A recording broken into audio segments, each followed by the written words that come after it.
Assalamualaikum warahmatullahi wabarakatuh. Perkenalkan, nama saya Herni Herawati dengan NIM 23416226 2013 dari kelas TI 23C.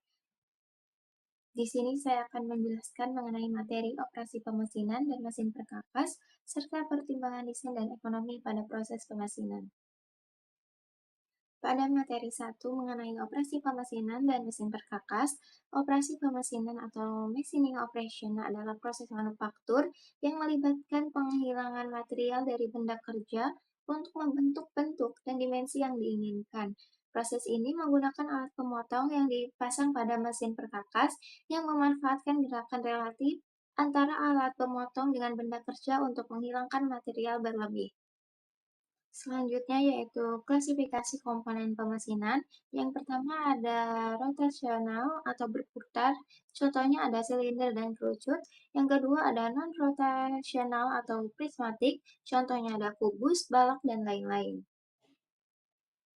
Selanjutnya ada jenis-jenis operasi pemesinan. Yang pertama ada turning atau pembubutan. Proses ini akan menghasilkan benda kerja yang lurus, berbentuk kerucut, melengkung atau beralur seperti poros, spindel, dan pin. Yang kedua ada drilling atau pengeboran yang membuat lubang dengan menggunakan mata bor yang berputar dan menekan benda kerja. Yang ketiga ada milling atau press, dapat membentuk permukaan datar, alur, profil, dan kantong atau pocket.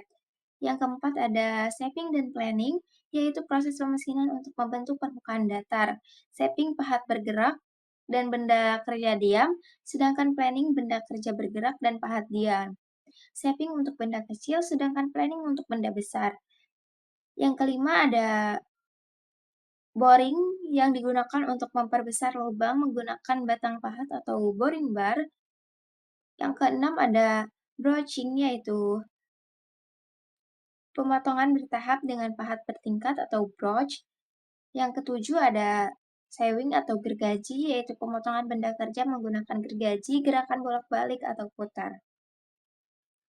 Jenis-jenis mesin perkakas ada mesin bubut, mesin drilling, mesin milling, mesin shaping, mesin planing, mesin broaching, mesin sewing, dan lain-lain.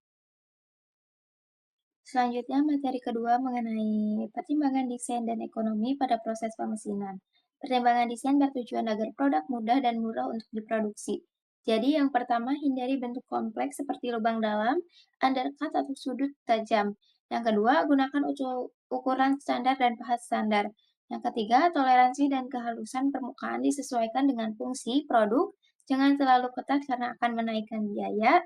Yang keempat, pilih material yang mudah dipotong atau machinability tinggi. Yang kelima, rancang agar benda kerja mudah dipegang dan dijepit saat proses pemesinan.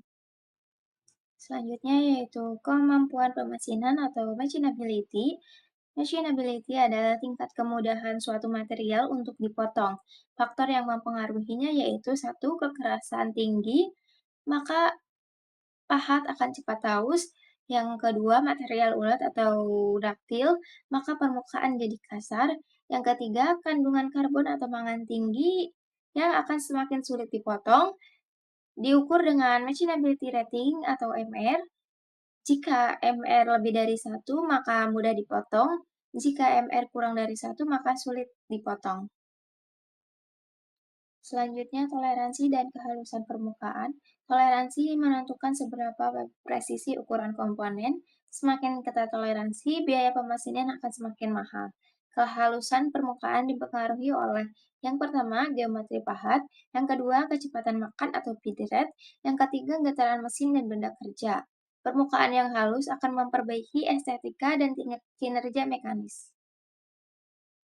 Selanjutnya pemilihan parameter pemesinan.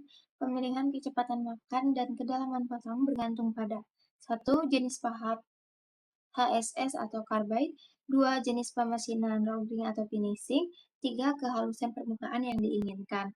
Tujuannya untuk optimasi kecepatan potong, maksimasi kecepatan potong, dan minimasi biaya per unit. Selanjutnya yaitu pertimbangan ekonomi. Tujuan pertimbangan ekonomi yaitu untuk mencapai biaya minimum dan produksi maksimum.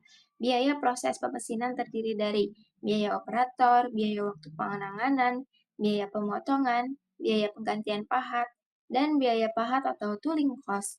Hal tersebut perlu dilakukan optimasi agar waktu dan biaya minimum, umur pahat maksimal, dan produksi sesuai spesifikasi.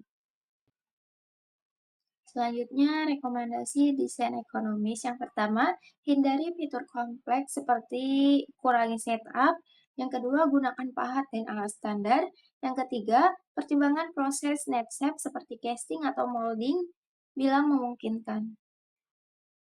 Sekian penjelasan materi 1 dan 2 dari saya. Kurang dan lebihnya saya mohon maaf. Wassalamualaikum warahmatullahi wabarakatuh.